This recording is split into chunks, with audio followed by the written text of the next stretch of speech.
Olá, estamos iniciando mais um podcast do Grupo de Economia da Energia. Eu sou Renato Queiroz e estamos hoje com o professor Ronaldo Bicalho para conversarmos sobre o relatório que saiu agora em 2019 da Agência Internacional de Energia, o conhecido World Energy Outlook, que é um panorama energético mundial referencial para planejadores dos governos, né?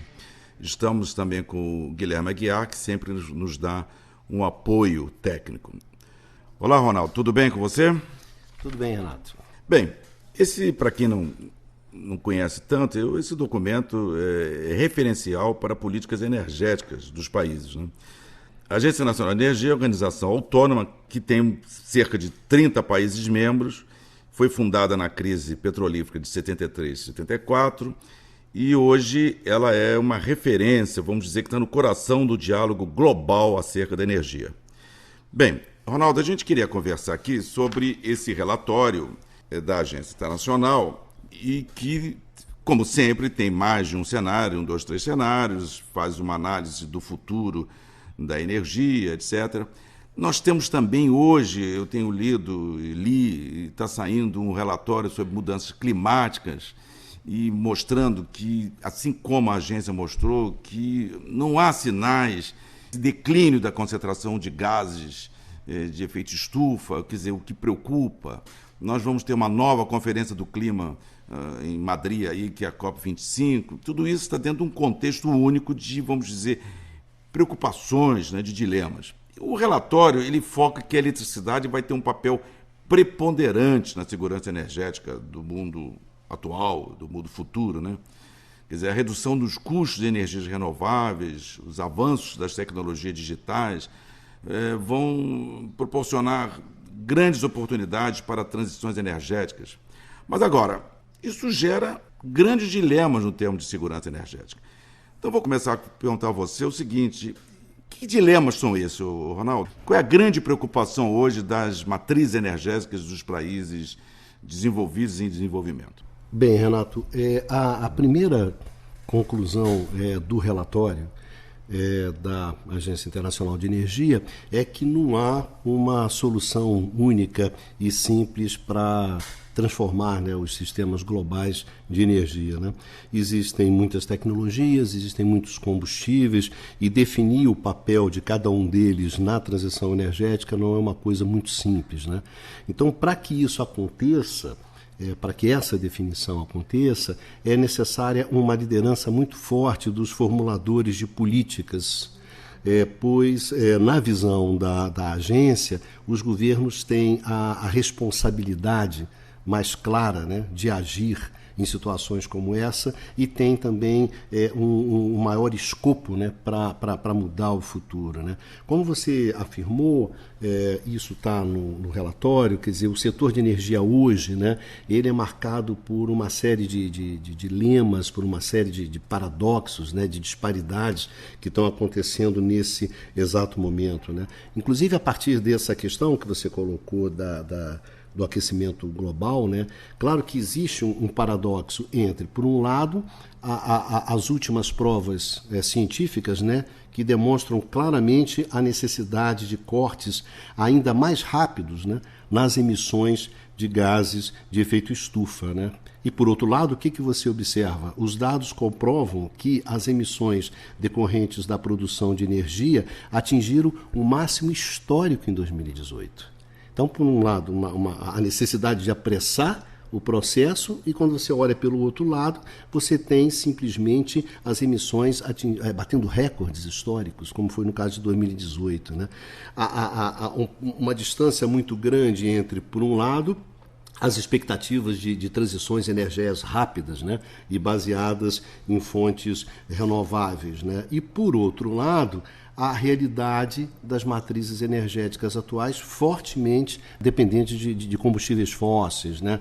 Uma terceira questão, que é a questão de um compromisso das políticas energéticas no mundo com a garantia de energia para todos, né? E quando você vai ver isso, você ainda tem cerca de 1 bilhão de pessoas que ainda não têm acesso à energia elétrica, né? E quando você pensa em termos de energias modernas para cocção, né? Para cozinhar, é quase 2 bilhões ou mais de 2 bilhões de pessoas no mundo que cozinham com resíduos vegetais, animais, quer dizer, não tem acesso às energias modernas para esse uso, né? Então, e para terminar também, uma outra questão que o relatório da agência coloca a distância existente, né? Por um lado, a calmaria dos mercados em relação ao fornecimento estável de petróleo, né? E, por outro lado, uma apreensão cada vez maior em função das tensões e das incertezas geopolíticas, né? Então, dentro desse quadro, que é um quadro extremamente difícil quando você imagina a questão da transição energética, acaba os estados tendo um papel cada vez maior, né? Porque diante dessa incerteza, diante desses riscos, somente o Estado teria condições de fazer face, né, a esses riscos e fazer face a esses desafios, né? Realmente, esse ponto da importância das decisões e as ações vindas do Estado, eu queria deixar para focar isso com você, porque eu acho que é um ponto importante que você destacou, né? Mas ainda sobre o relatório, eles fazem três cenários, e 2 cenários eles reforçam algo interessante. Primeiro que as energias eólica e solar vão fornecer mais da metade da geração adicional de eletricidade até 2040, né? Muito bem. Agora, para isso, os planejadores, quer dizer, os países, vão ter que agir rapidamente para acompanhar esse ritmo de mudanças tecnológicas crescente, né, de flexibilidade operacional em sistemas de energias, armazenamento, vem veículos elétricos, como é que vai trabalhar com as redes e tal. Bom, isso que você falou, a questão do petróleo tem uma aparente calmaria, embora tivemos aí um susto, né? Porque a Arábia Saudita, nós já conversamos isso no podcast anteriormente, que a Arábia Saudita tomou um susto em função daquele ataque nas refinarias, etc. Quer dizer, geopoliticamente não é tão tranquilo, a gente pode mudar de uma hora para outra esse cenário de calmaria do petróleo. Bem, você falou da população, vai ter talvez a África, sobretudo, que não tem acesso à energia, e vai ter 500 milhões de novos habitantes até 2040. Quer dizer, eu estou levantando pontos que nos trazem incertezas que o próprio relatório levanta contra o futuro das tendências energéticas globais. Bom, e aí eu vou focar no Brasil. Aí volta aquilo que eu falei no início, tirando da sua fala. O Estado ou os Estados vão ter fortes influências, fortes decisões, fortes ações para jogar nesses dilemas em termos de segurança energética. E como é que você vê o Brasil nisso? Quer dizer, nós temos desenvolvido renováveis, nós temos uma base hidroelétrica, mas nós temos incertezas quanto a tudo isso. Como é que você está vendo o Brasil nessa posição dos Estados assumirem essas soluções ou resolver determinados dilemas contra a segurança energética futura? Como é que você vê o Brasil nesse contexto? Quando a gente fala sobre essas questões, né, o quanto que essas questões são pesadas, quando a gente fala sobre os custos envolvidos na transição, sobre os prejuízos, os ganhos, os benefícios, os ônus. Por exemplo, se você imagina, no caso do mundo hoje, né, se você vê o parque de térmicas a carvão que você tem hoje no mundo, 60% desse parque ele tem menos de 20 anos de existência, né? Isso significa que essas plantas elas ainda têm valor, né? Hoje elas representam alguma coisa em torno de $1 trilhão. Então você precisaria de $1 trilhão ainda para rentabilizar essas plantas. Então quando a gente fala assim, o que a gente vai fazer? A gente vai afundar esse $1 trilhão? Se você realmente acelera o processo de transição e você tem que tirar essas centrais térmicas a carvão mais rápido, né? O que você está falando? Que você vai enfiar esse prejuízo de $1 trilhão em quem? Quem é que vai bancar isso?